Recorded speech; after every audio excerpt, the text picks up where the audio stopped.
For the third time in a row, I missed the mileage rollover of the Milestone 150,000. Nah, just kidding.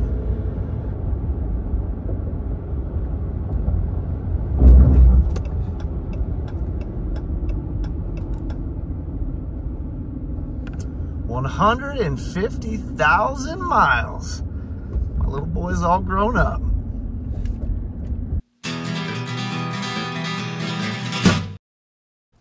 Welcome back to Truck Central. I'm Mr. Justin Wheeler, and this is the 2019 Ram 1500 Limited Really High Mileage Edition. I want to start off by thanking RealTruck.com, our sponsor for this season. If you've seen all of our other installation videos, product review videos, all of those parts were supplied to us by RealTruck.com. If you're in the market, please head on over to their website and check it out. I'm sure you'll find something that you'll like. So by now you've probably surmised that this is indeed the 150,000 mile milestone video. I think it's safe to say that this is the first 5th gen limited half ton with 150,000 miles, at least on YouTube. There are probably some out there, and there are probably some 5th gens that have 150,000 miles. Kind of like the tradesman trim packages, the more commercial vehicles, or the 1 tons, they get used for hot shotting. In terms of the limited half-ton trim package, these generally speaking will be your lower mileage units. So I think this is the first one. Now, we've done a bunch of review videos. I've talked about what's working, what's not working. I've talked about everything that's broken on this truck already from day one. We've covered all that, from the exhaust manifolds. We had the fuel pump go out. We had the steering nut issue. And now that we're at 150, I want to take a closer look at some of the, mechanical components. In the last couple of videos, I've gone over the interior. All that still works fine. The infotainment system is great. Sunroof is great. Side steps are great. The tailgate, boy, it's been finicky since day one. I blame myself. I'm on the 3rd one, so maybe it's me. I'm not going to hold the stuck tailgate against Ram, and it still works, but I'm going to push the button on the fob here. Oh, it opened. Did you hear that? Okay. Well, usually it doesn't. I'm at a little bit of a grade, so maybe gravity's helping the Ram, or maybe it's because she's on camera. I don't know. But anyway, so for today, we're not going to do a whole lot on the inside. I want to take you down low, which is why I'm on the Hillbilly service bay here. And we're going to look at how's the air ride suspension parts holding up, what do the bushings look like, just the general stuff. We're at 150 hard miles. And, I think we're going to be surprised. And we'll also pull the wheels off and look at the Miracle 150,000 mile brake pads, because I'm still on the factory pads and rotors. I still stop just fine.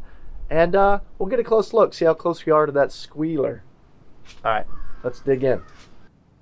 All right, so here you see a lot of rubber, a lot of bootage, and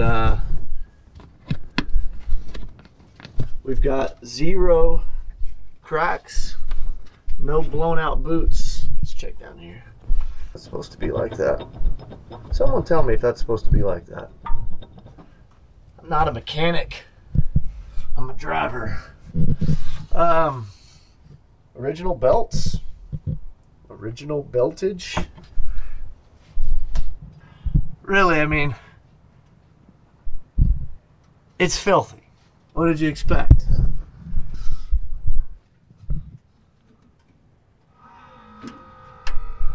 Hey. She's always making weird noises at me. So,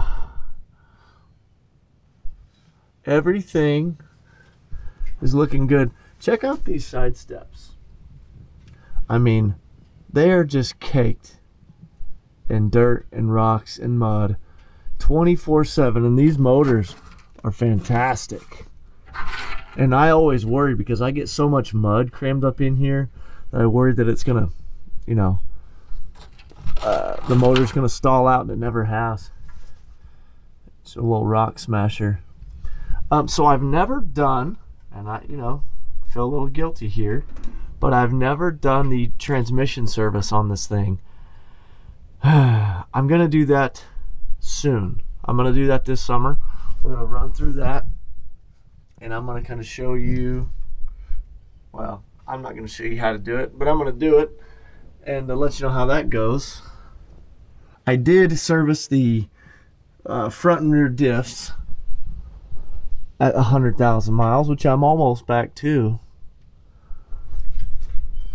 You can see here, I'm still, based on the shiny metal, grinding at full swing or at full turn radius on a hard right turn that rubs.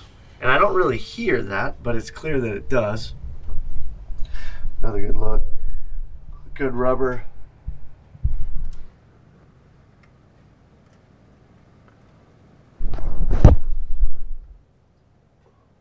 What else do you want to see? Well, yep, same over here. You can tell it's sitting right. Can you see that? Focus. Hitting right here. Oh, let's check this out. How's this doing? That looks a little worn.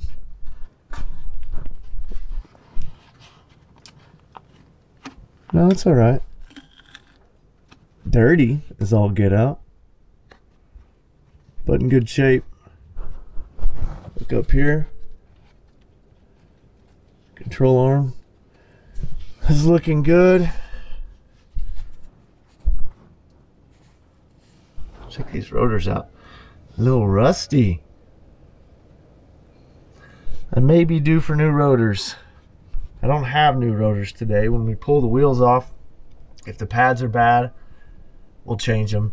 If the pads are bad and the rotors need turned, or if just are in bad shape, I may hold off on the brakes till another day, till I get the parts. Look at all this space on the front bumper. I'm thinking about doing a hidden winch installation. Obviously I have to beef this up. This is really thin. It's metal, but it's barely metal. We'll do some sort of reinforcement here, hide it all back here, and have it winch right out, maybe behind a license plate. That'd be cool. All right, let's check out these brakes.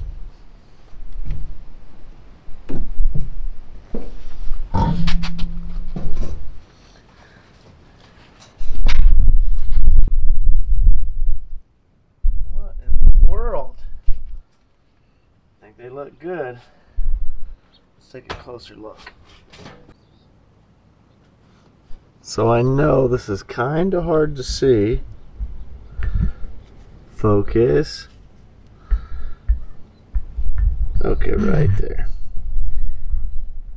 There's a lot of meat left on that pad. Now, something interesting. I could not seem to locate the, I call it a squealer. I don't know what the scientific term for it is, or the actual automotive term for it is. The little tip that, see that right there? The little tip that grinds. Basically, it's what makes your brakes squeak. It's an indicator so that when your pads are getting low, you know before you run your pistons into your rotors.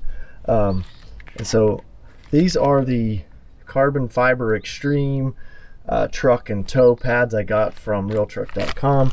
They you can tell how thick they are, and man, it just doesn't do it justice.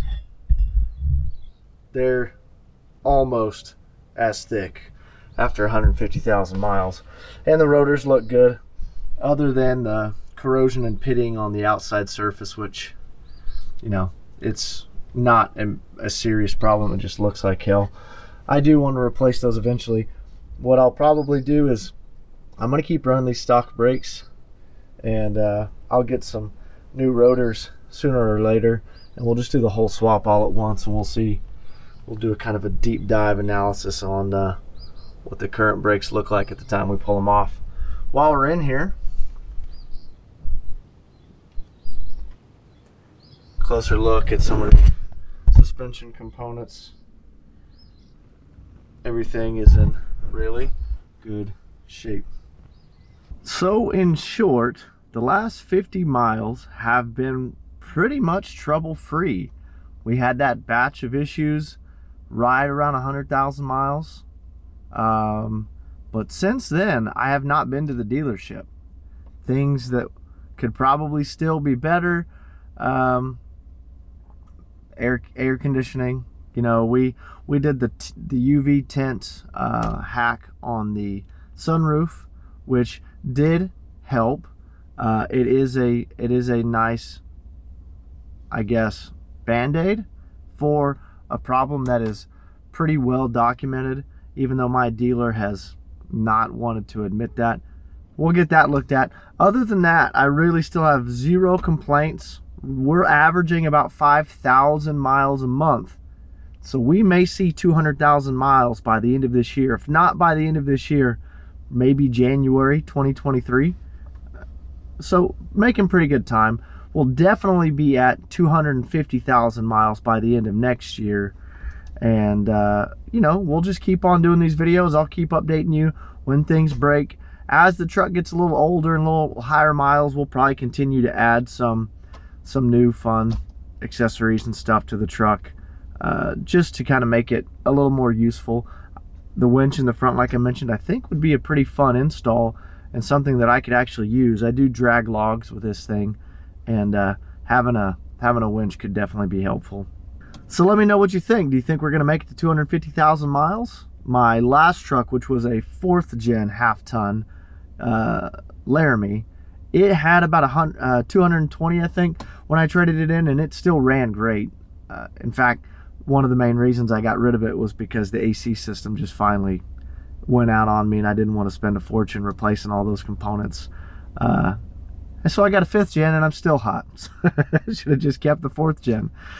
Actually, we're going to do a video coming up, 4th gen versus 5th gen comparison. So if you're in a 4th gen, thinking about making the jump to the 5th gen, and you want to know if it's worth it, or if you're in another manufacturer, so if you're driving a Ford or a Chevy or a Toyota, and you're thinking about getting into the Ram, and you don't know is 4th gen or 5th gen the one for you, we'll go over all that stuff, and I'll give you my feedback, let you know what I think. I've got a lot of time behind the steering wheel of 4th gen Rams, and obviously I've got how many hours? Ooh, let's look at the hours here. How could I not tell you the hours?